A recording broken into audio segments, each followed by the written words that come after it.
미국의 유명한 호텔 중에 메리엇 호텔이라고 하는 호텔이 있죠. 이 메리엇 인터내셔널은 전 세계에서 가장 큰 호텔 체인입니다만은 이 호텔에서는 매년 회사 발전에 가장 공헌을 많이 한 사람에게 주는 최고 공로상 제도가 있습니다. 오래전에 뉴욕 타임즈에 한 분에 대한 소개가 났습니다. 이분은 1994년도에 이 상을 수여한 분인데 필 아델만이라고 하는 남자분입니다. 이분은 그 회사 중견 간부도 아니고 치프 이그제큐티브도 아닙니다. 매사추세츠 캠브리지에 있는 메리엇 호텔에서 도어맨, 일종의 수입 비슷한 그런 일하는 사람이죠. 도어맨을 일하는 그런 분입니다. 이분은 매일 하는 일이 날마다 호텔 문 앞에 서서 손님이 들어오시게 되면 짐 옮겨드리게 되고 또 나가시게 되면 택시를 잡아서 문을 열어주는 이런 일을 하는 분입니다. 어떻게 이런 분에게 그 명예로운 최고의 상이 주어졌을까요? 이유는 이것입니다. 그 사람 얼굴에 항상 넘쳐나는 미소 때문이었다고 합니다. 어떤 일을 당하든지 누구를 대하든지 변함없이 웃어주는 그 환한 미소가 회사 이미지를 밝게 하는 데 크게 기여했다고 해서 큰 상을 준 것입니다. 여러분, 한 사람의 역할이 아무것도 아닌 것처럼 보이지만 사실은 그렇지 않습니다. 앞에 서서 일하는 한 사람이 전체 얼굴을 대표하기 때문에 그 사람의 영향은 대단한 것입니다. 그 사람의 표정이 밝으면 전체가 밝아지게 되죠. 그 사람 표정이 어두워지게 되면 전체가 어둡게 보이는 것입니다. 이런 면에서 크리스찬 삶도 우리가 보여주는 삶의 모습이 대단히 중요합니다. 세상 사람들은 하나님을 보기 전에 우리를 먼저 보냅니다. 우리가 어떤 모습을 가지고 사느냐가 결과적으로 하나님을 보여주게 되고 하나님 나라를 대표하는 것이기 때문에 우리의 일거수일투족은 대단히 중요한 것입니다. 이것을 인식하지 못한 채 함부로 살게 되면 개인이든 교회이든 결과적으로 복음의 문을 가로막게 되는 것입니다. 실제로 오래전 영국에서 이런 일이 일어났다고 합니다. 인도에서 영국으로 유학 온 학생이 하나 있었는데 모한다스라고 하는 청년이었습니다. 변호사가 될 꿈으로 법학을 공부하기 위해서 런던에 있는 대학교에 입학을 했습니다. 원래는 철저한 힌두교 집안에서 성장했습니다마는 유학 생활하는 중에 성경을 접하게 되고 성경을 깊이 있게 읽기 시작했습니다. 특별히 예수님의 산상수훈을 너무 좋아했다고 합니다. 그래서 이 사람은 기독교인이 될 마음을 먹고 런던에 있는 한 교회를 찾아갔습니다. 그랬는데 문전에서 쫓겨나고 만 것입니다. 너같이 미개한 유색인이 백인들의 교회에 들어올 수 없다 이유로 문전 박대를 당했습니다. 아시겠지만 그 당시는 영국이 인도를 식민지로 삼고 있던 때이기 때문에 인도 사람에 대한 인종차별이 격심했습니다. 그래서 그때 이분이 교회를 떠나면서 남겼던 유명한 말이 있습니다.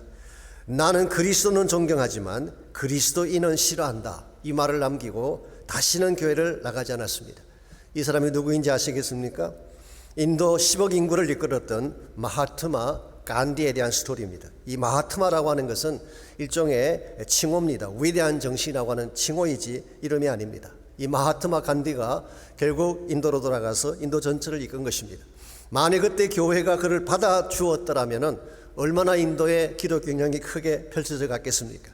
그런데 아쉽게도 영국 크리스찬들의 얄팍한 인종차별 때문에 복음의 문이 닫히고 만 것입니다. 이와 같은 일이 오늘날은 일어나지 않을까요? 우리의 삶 가운데는 이와 같이 행할 때가 없을까요? 저는 분명히 있다고 생각합니다. 아시는 대로 오늘 복음이 땅에 떨어지고 있지 않습니까? 한국 같은 경우에는 교회 나간다 그러면 이상하게 볼 정도로 복음의 위치가 땅에 떨어지고 말았습니다. 왜 복음의 명성이 이와 같이 실추되었을까요? 복음 자체에 문제가 있어서 그런 것이 아닙니다. 복음은 완전한 것이죠. 완전한 하나님의 사랑과 소망을 담고 있기 때문에 복음은 누구에게나 귀한 것입니다. 그런데 복음을 받았다고 말하는 여러분과 제가 복음에 합당한 삶을 살지 못하게 되면 결과적으로 복음의 명성을 땅에 떨어뜨리는 것입니다. 그러므로 우리가 정말 땅에 떨어진 실추된 복음의 명성을 다시 회복하려면 우리의 삶이 먼저 바르게 회복되어져야 됩니다. 세상이 바라는 정도의 삶이 아니라 세상의 기준을 넘어선 삶을 보여줄 수 있게 될 때에 참 복음의 가치를 드러낼 수가 있게 되고 하나님의 나라를 선포할 수 있게 되는 것입니다. 이런 면에서 우리가 물어야 될 질문이 이것입니다. 우리의 삶이 어떻게 변화되어지면 실추된 복음의 명예를 회복하고 다시 복음의 꽃을 피게 할 수 있을지 오늘 주신 이 본문을 말씀을 가지고 이것을 함께 정리해 보려고 합니다. 오늘 같이 읽은 본문에 보시면 우리가 세상 속에 보여줄 수 있는 삶의 자질에 대해 기록하고 있습니다. 먼저 3절을 보시면 사도 바울이 가장 큰 선했던 우리 하나가 오늘 본문에 나와 있습니다. 우리가 이 직분이 비방을 받지 않게 하려고 무엇이든지 아무에게도 그리끼지 않게 하려고 했다. 여기서 말하는 직분은 앞에서 설명해온 복음의 사역을 말하는 것이죠. Ministry of the Gospel, 예수 그리스도의 복음의 사역을 말하는 것입니다.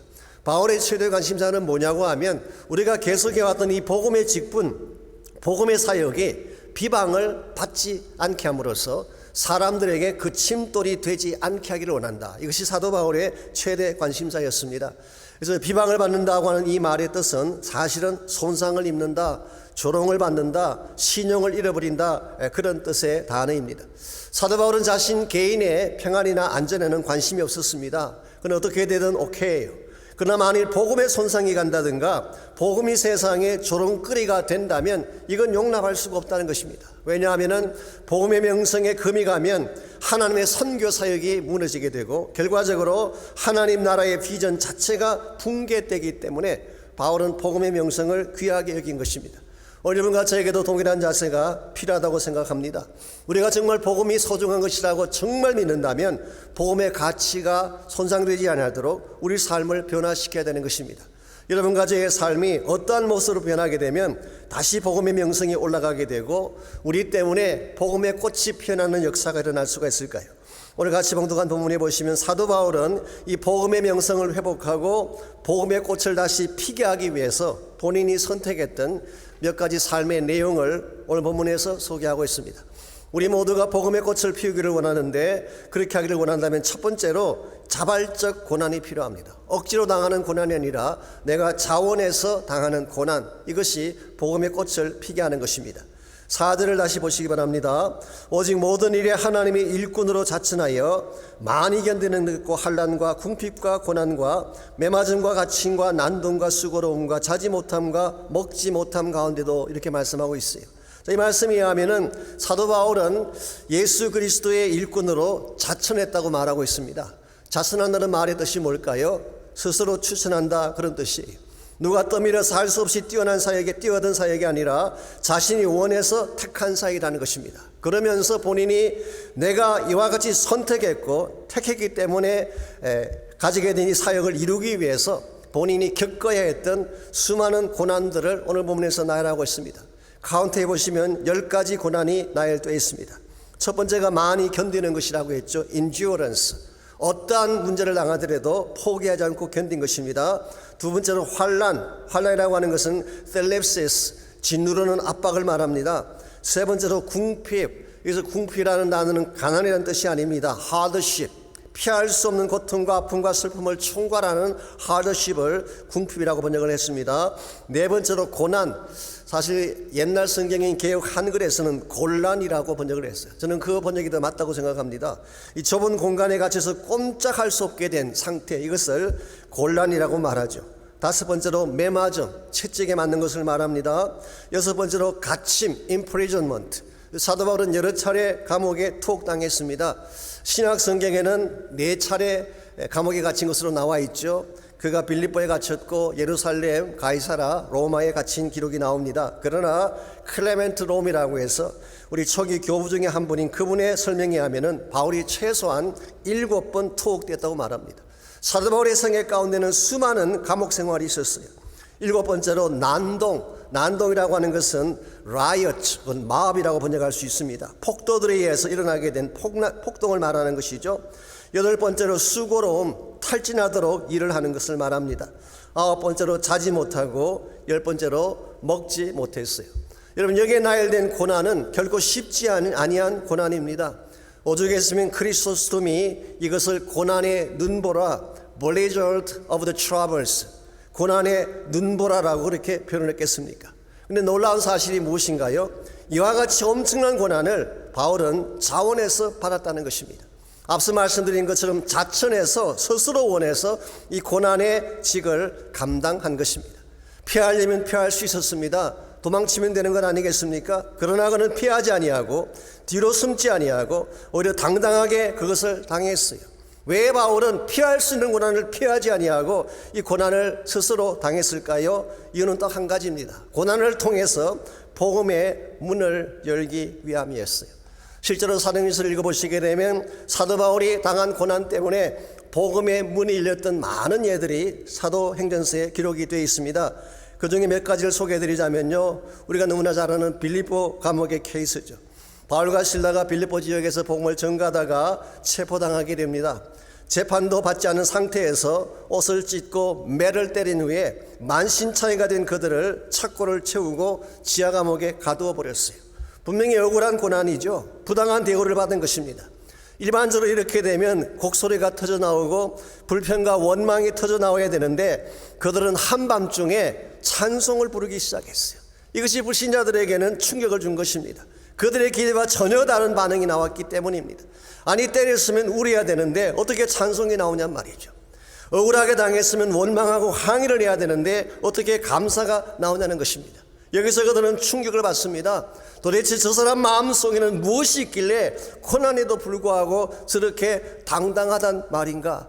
이것이 변화의 도화선이 되어서 불신자의 마음이 열리게 되고 복음의 기적이 일어나지 않았습니까? 우리가 잘 아는 바처럼 빌립보 간수 가족 전체가 예수를 영접하고 구원받게 되고 이것이 빌립보 교회 부흥의 계기가 된 사실을 성경이 기록하고 있습니다.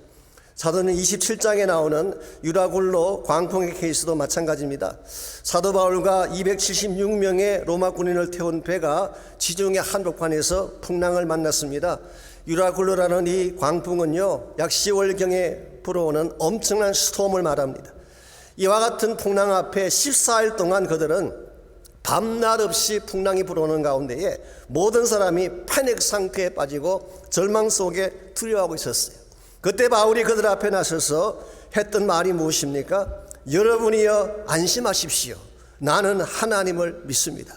So take courage, man. I believe God. 어떻게 이런 말을 할 수가 있습니까?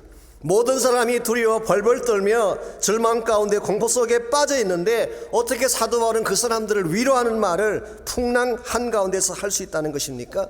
바울의 심령 가운데 그들이 가지지 못한 예수님이 계셨기 때문에 그런 일이 벌어진 것입니다. 그 결과 죄수로 끌려가던 바울이 아이러니하게도 그들을 이끄는 리더가 되고 지금까지 그들을 관리했던 로마 군인들이 그의 수하에 들어온 사람처럼 순종하는 것을 성경이 기록해 주고 있습니다. 사랑하는 성도 여러분, 복음의 능력이라고 하는 것은 고난 속에서 그 빛이 드러나는 것입니다. 여러분과 제가 고난 가운데서 어떤 것을 보여주느냐, 어떠한 용기와 믿음의 진술을 보여주느냐가 복음을 복음되게 하는 것입니다. 지금 우리 모두가 코로나라고 하는 정말 전대미문의 큰 고난의 과정을 통과하고 있죠. 이와 같은 때이기 때문에 고난 가운데서 바른 용기를 보여줘야 돼요. 바른 믿음을 보여줘야 돼요. 세상 사람들이 갖지 못한 복음의 능력이 어떤 것인지를 이와 같은 고난 가운데서 보여주게 되면 사람들의 마음속에 문이 열려지게 되고 복음이 들어갈 수가 있게 되는 것입니다. 실제로 오래전 구소련에서 그 시베리아 감옥이 있죠. 그 감옥 안에 이런 일이 일어났었습니다. 이 보리스 콘필드라고 하는 의사 한 분이 감옥에 투옥됐습니다. 그때는 스탈린 치하였기 때문에 주로 사상범이나 억울하게 들어온 사람들이 많았습니다. 이 보리스 콘필드도 그 중에 한 사람이었어요. 그러니까 마음이 편할 리가 없습니다. 자기는 억울하게 들어왔다고 생각을 하니까 항상 마음이 불편하죠. 그래서 그는 감옥 안에서 환자들을 수술하거나 직원들을 치료하는 일을 합니다마는 악한 일을 많이 저질렀어요. 자기 마음에 있는 정오심 때문에 환자들을 일부러 더 상하게 만들기도 하고 때로는 그 내장에서 피가 조금씩 흐르게 해서 며칠 뒤에는 죽게 만드는 이런 악한 일도 자행을 했습니다. 그러던 중에 이 콘필드 박사가 감옥 안에서 무명의 한 크리스찬을 만나게 됩니다. 그 사람을 봤더니 항상 마음이 평강이 있어요. 짐작컨대 저 사람도 틀림없이 억울한 일을 당해서 들어왔을 텐데 단 한 번도 원망하거나 불평하는 말을 듣지 않았어요. 항상 웃음을 잃지 않고 사람들을 잘 섬겼습니다. 그래서 마음속에 아니 저분 안에는 뭐가 들어있길래 시베리아 감옥 속에서도 저렇게 찬송하며 살 수가 있다는 것인가. 결국 콘필드 박사는 그를 통해서 살아계신 예수님을 만나게 되고 구원하는 역사가 일어났습니다. 그럼에도 불구하고 이분이 평소에 나쁜 짓을 많이 한 탓에 어느 날 밤 잠을 자다가 괴한이 내리친 흉기를 맞고 그는 감옥에서 세상을 떠나게 됩니다. 이것이 이 스토리의 끝이 아닙니다. 이 콘필드 박사가 죽기 전날 밤에 한 사람이 암 환자를 수술했는데요. 그 환자에게 자기가 지금까지 지었던 죄에 대한 고백을 하고 예수 그리스도를 진솔하게 간증하며 증거를 해주었습니다. 그날 밤 그 암 환자가 예수님을 영접하게 되고 나중에 암이 회복된 후에 감옥에서 나가게 됩니다. 이 환자의 이름이 알렉산더 솔제니친이라고 하는 분입니다. 아시면 아시겠지만 서구 사회에 소련의 세상을 폭로하고 사실 이분 때문에 구소련이 붕괴되었다고 할 정도로 굉장한 영향을 끼쳤던 사람. 이번에 1970년도에 노벨 문학상을 수상하게 되었죠. 시작은 무명의 한 크리스찬이었지만 그 속에 있던 복음의 능력이 콘필드라고 하는 의사를 감동시키고 콘필드의 마음속에 있던 복음의 능력이 솔제니친이라고 하는 아주 거대한 한 인물을 등장시키게 된 것입니다. 이런 면에서 크리스찬은 결코 고난 앞에 굴복해서는 안 됩니다. 이 고난을 넘어설 수 있는 힘을 하나님이 주셨기 때문에 이런 면에서 우리가 당하는 고난은 그저 의미 없이 당하는 고난이 아니라 복음을 드러낼 수 있는 기회이고 참 복음의 진수가 무엇인지를 보여줄 수 있는 찬스이기 때문에 우리는 고난을 피해 도망치는 인생을 살기보다는 고난을 넘어서 예수를 증거하는 인생을 살아야 됩니다. 이와 같이 우리가 우리 삶을 통해서 복음을 다시 일어나게 하려면 1차적으로는 자발적인 고난을 두려워하지 않는 용기가 필요합니다. 두 번째로 필요한 것은 영적인 자질입니다. 이 고난을 통해서 우리 가진 믿음의 능력을 보여주는 것도 중요하지만 우리 내면 속에 있는 질적인 영성을 보여주어야지 세상 사람들이 감동을 받고 하나님 앞으로 돌아오게 되는 것입니다. 6절과 7절을 보십시오. 거기에 보시면은 우리가 갖추어야 될 영적 자질들이 9가지가 나열이 되어 있습니다. 윌리엄 바클레는 이것을 3가지로 분류를 했어요. 9가지를 3등분을 했습니다. 그 첫 번째가 마음의 자질, quality of the mind. 우리 마음속에 가져야 될 자질 3가지를 이야기했는데요. 그것이 깨끗함과 지식과 오래 참음. 이 깨끗함은 purity, 우리 마음이 맑은 것을 말하는 것입니다. 지식으로 번역한 것은 사실은 신령한 지식을 말합니다. understanding, 하나님의 뜻을 깨닫게 되는 지식이죠. 세 번째로 오래 참음, patience, 이것이 우리 마음속에 가져야 될 영적인 자질. 두 번째 분류가 심령의 자질, quality of the heart, 우리 심령 가운데 새겨질 자질을 3가지 나열했습니다. 첫째가 자비함. 이 자비함이라고 하는 것은 forgiving heart, 누군가를 용서하는 마음을 말합니다. 두 번째로 성령의 감화라고 했죠. 이것은 성령께서 주시는 감동, 그 inspiration of the spirit, 성령이 주시는 감동 감화를 말하는 것입니다. 이게 사실 사람들의 마음을 변화시키는 참 능력이죠. 세 번째로 거짓이 없는 사랑, genuine love를 이야기했어요. 여러분 아시다시피 세상에도 사랑이 있습니다. 그러나 세상 사람들이 말하는 사랑은 가짜일 때가 많이 있어요. 우리가 정말 보여줘야 될 진실된 사랑, 하나님의 거룩한 사랑을 보여주어야지 세상 사람들이 감동을 받는다, 그런 뜻입니다. 세 번째 분류가 복음을 위한 무장입니다. equipment for the work of the gospel, 복음을 위해 무장해야 될 3가지 자질을 소개했어요. 첫 번째가 진리의 말씀, 두 번째가 하나님의 능력, 세 번째로 의의 무기를 말씀했습니다.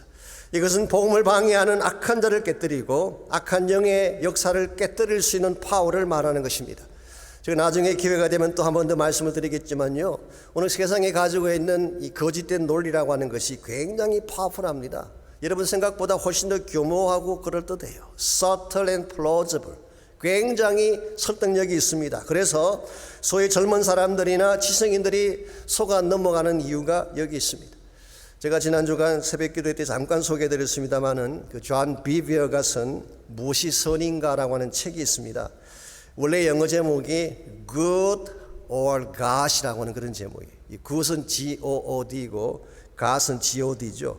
이 오장의 차이지만 엄청난 차이입니다. Good or God, 선인가 하나님인가. 그 책에 보게 되면 이 선악과에 대한 이야기를 제일 먼저 소개하고 있습니다. 인간이 그 선악과를 보았을 때 사실은 그 나무의 선한 면을 보았다는 것입니다. 먹음직하고 보암직하고 지혜롭게 할 만큼 탐스럽다 그랬죠. It tastes good, it looks good, it makes us wise. 분명히 보기에 좋아 보이고 먹음직스럽고 우리를 축복되게 만들 것처럼 보이는 선한 쪽을 선택했는데 왜 하나님이 그들을 징벌하시냐는 것입니다. 여러분, 여기에 굉장히 시리어스한 사탄의 전략이 숨어 있습니다. 우리 눈에 보이는 goodness, 우리 인간이 선하다고 여기는 이것을 택하게 함으로써 하나님을 대신하게 하는 전략이에요. 이거 굉장히 위험한 것입니다. 여러분, 선하게만 하면 다 된 것일까요? 선한 것만 추구하면 하나님 없어도 괜찮은 것일까요? 아니, 더 정확하게 말씀드려서 진정한 의미의 선의 기준이 뭐예요? 하나님이 선입니다. 근데 선을 빙자해서 하나님을 배제시킨다면 어떻게 바른 삶을 살 수가 있겠어요? 이것은 굉장히 아주 교묘한 사탄의 전략이 아닐 수가 없습니다. 오늘 소위 말하는 인본주의자들의 시도가 이와 같은 시도입니다. 인간의 존엄성 얼마나 훌륭한 명제입니까? 인권, 평등, 자유 얼마나 좋은 단어들인가요? 이와 같은 선을 빙자해서 동성애를 주장하고 이것을 빙자해서 성경의 진리를 회파하려고 한다면 이건 무서운 영적 공격이 아닐 수가 없습니다. 아시는지 모르지만 요즘 한국에서 차별화 금지법이라고 하는 것을 국회에서 통과시키려고 법안을 만들고 그러지 않습니까? 차별화 금지 얼마나 좋은 거예요. 남녀 차별을 없애고 가지지 못한 데 차별을 없애고 차별을 준다는 건 참 좋은 것입니다. 그런데 이 법안에 밑에 깔려있는 진짜가 뭔지 아세요? 이 동성애자들을 차별하지 말자는 거예요. 트랜스젠더들, 성전환 자들을 차별하지 말라는 것입니다. 그래서 동성애와 성전환의 모든 것들을 합법화시키자고 하는 것이 차별화 금지법인데 한국 사람 중에 80%가 찬성한다고 해요. 심각한 문제입니다. 여러분, 동성애라고 하는 것이 단순히 성적 취향에 대한 문제인 줄 알지만 아닙니다. 우리 가정의 근본을 파괴시키는 이슈예요. 이게 만일 보편화되게 되면요, 이제 한국에서 이게 법이 통과되면 동성애가 죄다 잘못이다 말할 수 없대요. 말하면 안 돼요. 불법이 되는 것입니다. 만일에 이와 같은 것들이 퍼져가게 된다면요, 가정의 근본이 붕괴되고 우리 인류 자체가 다 붕괴될 수 있는 것입니다. 이런 측면에서 여러분과 제가 정말 이 마지막 시대에 무엇으로 무장해야 될지를 잘 생각해야 돼요. 제가 오늘 이 복음의 명성에 대한 설교를 하니까 혹시 여러분 가운데는 복음을 좀 인기 있게 만들자 그런 말씀으로 이해하실지 모르겠는데요. 뭐 그럴 리는 없겠지만 말이죠. 소위 말하는 파퓰러리즘, 저는 그걸 말하는 것이 아닙니다. 어떤 분들은 복음을 좀 세상 사람들의 인기에 부합되도록 상품처럼 잘 만들어서 그들의 구매에 맞도록 전하자 그렇게 주장하는 분도 계시지만 저는 그게 절대 반대입니다. 그것은 망하는 길이에요. 오히려 저는 반대로 복음의 진수를 보여주므로 세상의 기준과 가치를 넘어서자는 것입니다. 그게 진짜예요. 복음을 포기하는 게 아니라, 복음의 아름다움을 포기하는 게 아니라 세상 사람들이 기대하는 것보다 더 높은 차원의 영적 자질을 보여줌으로써 그들의 심령 가운데 도전을 주고 참된 가치로 나오게 만드는 것, 이게 우리 모두가 추구해야 될 삶의 내용입니다. 솔직히 오늘날 복음이 사고로 취급받는 이유가 무엇인가요? 물질이 부족하고 가진 것이 없어서 그럴까요? 절대 그렇지 않습니다. 역사상 어느 때보다 한국 교회가 가진 것이 많은 시대를 보내고 있어요. 교회 안에 엘리트들이 많습니다. 재벌가들, 정치가들, 지성인들, 교수들, 전문인들 많이 있어요. 그런데 왜 교회의 신뢰도가 땅에 떨어지는 것일까요? 정말 있어야 될 것은 없고 없어도 될 것을 자랑하기 때문에 그런 것입니다. 오늘 교회 안에 세상 지식은 있는데 신령한 지혜는 없습니다. 세상적인 파워는 많은데 성령이 주는 감화력이 없어요. 사랑에 대한 말은 많은데 지실된 사랑의 실체는 없습니다. 서로 잘난 척하며 외치는 소리는 많은데 참고 용납하고 세워주는 정신이 부족하기 때문에 복음이 가치를 잃어가는 것입니다. 그러므로 여러분과 제가 정말 복음의 영성을 회복하기를 정말 원한다면 우리 자신이 먼저 변해야 돼요. 내 영성이 새로워져야 되는 것입니다. 내 안에 정말 세상이 가지지 못한 영적인 자질이 있어야 돼요. 참된 사랑이 필요합니다. 진리가 필요합니다. 성령의 감화력이 필요합니다. 이와 같은 것들이 우리 마음속에 가득 찰 때 세상 사람들을 설득할 수 있게 되고 참된 진리 앞으로 안낼 수가 있게 되는 것입니다. 이런 면에서 우리의 최대 과제인 복음의 명성을 회복하고 복음의 꽃을 피우는 데는 1차적으로는 고난을 맞서는 용기, 믿음이 필요합니다. 두 번째는 우리 내면 속에서 나오는 영적인 퀄리티, 영적인 자질을 갖추어야 돼요. 그런데 또 한 가지 더 필요한 것이 있습니다. 그것이 우리 믿음을 통해 보여지는 반전의 삶이 있어야 됩니다. 즉 복음을 꽃피우게 하려면은 믿음의 반전이 필요하다, 그렇게 말할 수 있습니다. 우리의 삶이 세상의 평가나 기대치를 뒤집으려면 삶의 반전이 좀 있어야 돼요. 8절 말씀을 잠깐 보겠습니다. 8절을 먼저 보시면은 사도 바울이 이 세상의 평가에 연연하지 않고 소신껏 복음 전했다는 내용을 읽어볼 수가 있습니다. 8절, 영광과 욕됨으로 그러했으며 악한 이름과 아름다운 이름으로 그러했느니라.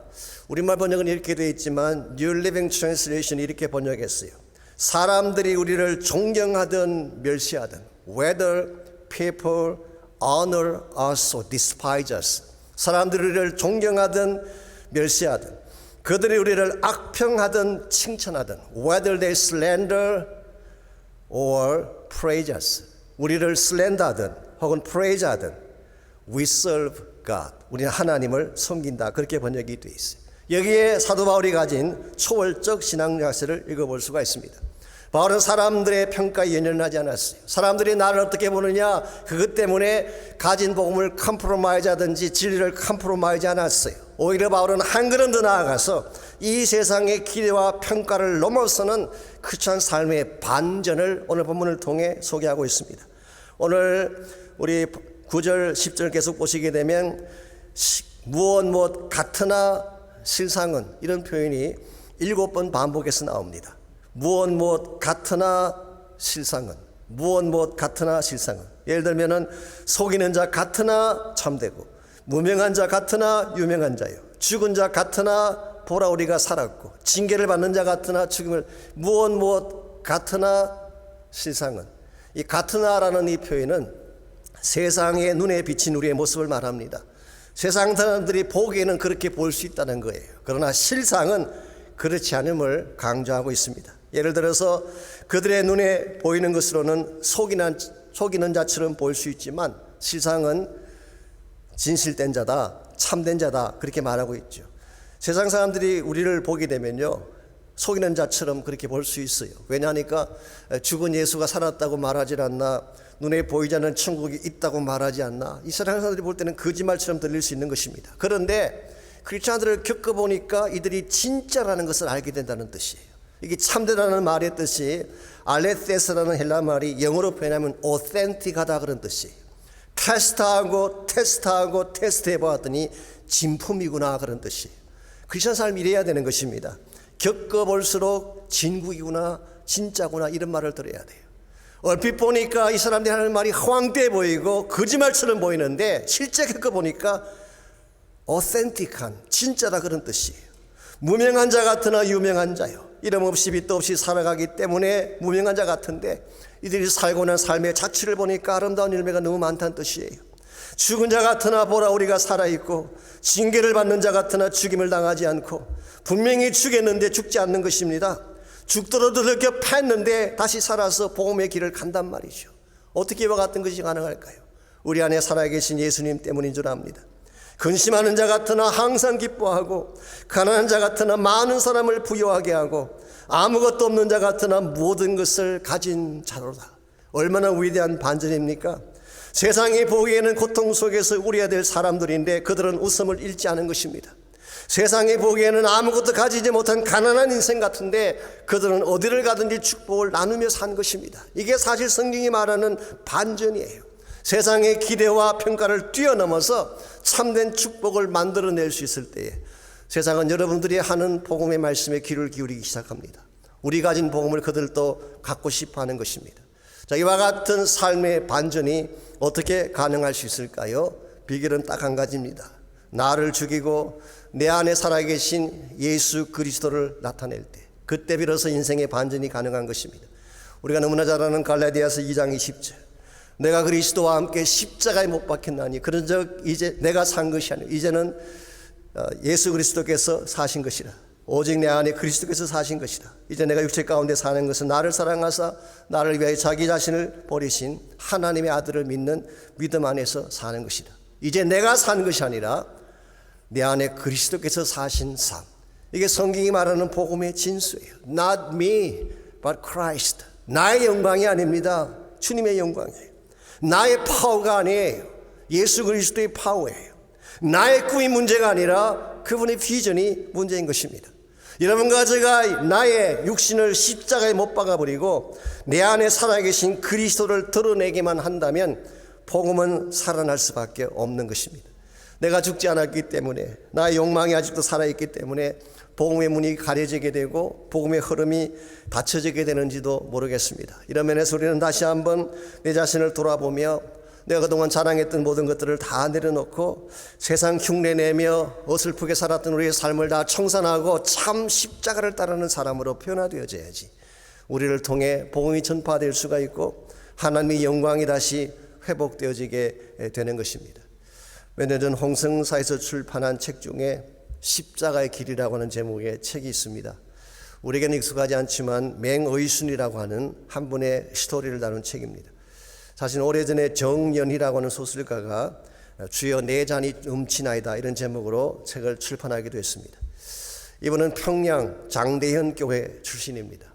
그런데 해방 후에 월남에서 조선신학교에 다니고 있던 중에 유교가 터졌습니다. 그는 인민군에게 붙잡혀서 심한 고문을 당하고 어려움을 겪었지만 천신만고 끝에 탈출에 성공합니다. 그런데 참 아이러니하게도 이번에는 미군에게 걸렸어요. 미군이 이 사람을 인민군으로 오해를 하고 이 사람을 잡아다가 거제도에 있는 포로 수용소에 가두어 버린 것입니다. 사실 억울한 투옥이죠. 그러나 이분은 수용소에 갇힌 후에 원망하지 않고 수용소에서 자신이 할 일을 찾기 시작했어요. 들어가 보았더니 이 거제도 포로 수용소는 북한 사람 아니면 중국 사람들밖에 없어요. 이 중국 군인들이 많이 있었습니다. 그래서 그들을 찾아가서 그들에게 섬김을 하고 또 복음을 전하는 그런 일을 이분이 시작했어요. 특별히 시편 23편을 외우면서 부상당한 중국군의 발을 씻겨주고 결핵 환자들을 붙잡고 기도하는 일을 했습니다. 처음에는 반발하고 거절을 했지만 2년간을 섬기는 가운데에 이 맹이순이라는 분은 모든 포로들의 존경을 받는 인물이 됐어요. 그때 교도소 당국에서 공문이 내려왔습니다. 알고 봤더니 이 사람이 인민군이 아닌데 억울하게 당한 사람이다. 그러니까 석방을 한다라고 하는 공문이 내려왔어요. 이 공문서를 받고 이번은 수용소를 떠나지 않습니다. 오히려 그가 그때 친구에게 보낸 편지를 보게 되면 성 프란시스의 기도문을 그분이 인용하면서 이렇게 말을 했어요. 주여 지옥이 존재한다는 것을 알면서 어찌 홀로 천국을 즐길 수 있겠습니까? 저들이 천국의 백성이 될 때까지 저는 저들을 떠날 수가 없습니다. 그리고 결국 그곳에 남아서 끝까지 사역을 하다가 전쟁이 끝나기 1년 전에 뇌막염으로 27세 젊은 나이로 포로 수용소 안에서 하나님의 품에 안겼습니다. 이분이 세상을 떠났을 때 중국 포로군들이 모두가 모여 통곡하며 읽었던 추모의 글이 남아 있습니다. 우리는 서로 말이 통하지 않던 이방인이었습니다. 그러나 그 얼굴에서 우리는 하나님의 사랑을 읽을 수가 있었습니다. 1952년 8월 11일 새벽 3시 그날 또 맹 선생님께서는 환자들을 다 씻어주신 다음 언제나처럼 시편 23편을 읽어주셨습니다.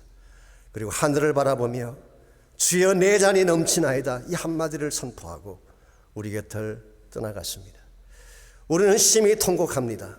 그러나 이제 우리는 맹 선생을 만나기 위해서라도 예수 안에서 살겠습니다.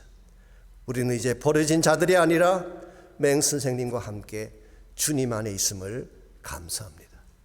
이것이 십자가의 파워예요. 세상의 그 무엇으로도 흉내낼 수 없는 파워가 이 십자가의 삶에 있는 것입니다. 여러분과 제가 다른 것은 가지지 못했을지라도 예수님께서 보여주신 이 십자가의 길을 바로 깨닫고 이 길을 걸어갈 수만 있다면 결코 세상은 우리를 비웃을 수가 없습니다. 매일 우리를 비판하고 비웃을지 모르지만 비웃으면서도 속으로 두려워합니다. 그리고 우리 가진 예수의 십자가를 그들도 원하고 있어요. 우리 마음속에 우리 삶 가운데에 십자가가 없는 것이 문제이지 십자가의 삶이 분명하기만 하다면 지금도 복음은 증거될 수가 있고 복음의 길은 막히지 않을 수가 있습니다. 이런 면에서 이 밤에 우리 모두가 정말 다시 한번 주의 십자가 앞에 자신을 헌신하고 예수의 십자가의 길을 걷겠다고 하는 결단을 하는 시간이 있기를 바랍니다. 우리 마음속에 언제부터인가 하나님에 대한 사랑이 다 식어버렸는데 주님 내 마음속에 식었던 사랑을 다시 회복시켜 주십시오.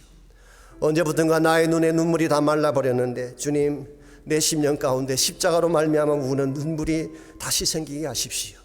나 입술이 더럽혀지고 세상화되어지고 말았는데 나의 입술에 주님의 진리의 말씀을 담아 주십시오. 나의 두 손을 가지고 참 예수를 닮은 섬김을 감당하게 하소서. 내 삶 가운데에 예수의 흔적이 있는 삶을 살 수 있도록 나를 도와달라고, 우리 남은 생에 십자가의 길을 걸으며 십자가를 자랑하며 십자가의 복음을 전가하며 이와 같은 십자가의 아름다운 사역을 통해 하나님의 나라가, 하나님의 비전이 이 땅에 이루어짐을 보며 살 수 있도록 이 시간 다 함께 한 목소리로 헌신하며 기도하면 좋겠습니다. 우리 함께 기도할 때에 우리 10년 가운데 다시 한번 십자가의 복음을 회복시켜 주시고 주님의 뜨거운 사랑을 회복시켜 주시고, 내 10년 가운데 세상적인 퀄리티가 아니라 진리의 말씀과 성령의 감화와 의의 무기를 나의 심령 속에 심어주셔서 악한 세대를 이기게 하시고 사악한 사람들의 10년 가운데 예수의 복음을 전가하며 살아갈 수 있도록 힘을 달라고 이 시간 나같이 한 목소리로 함께 기도하겠습니다.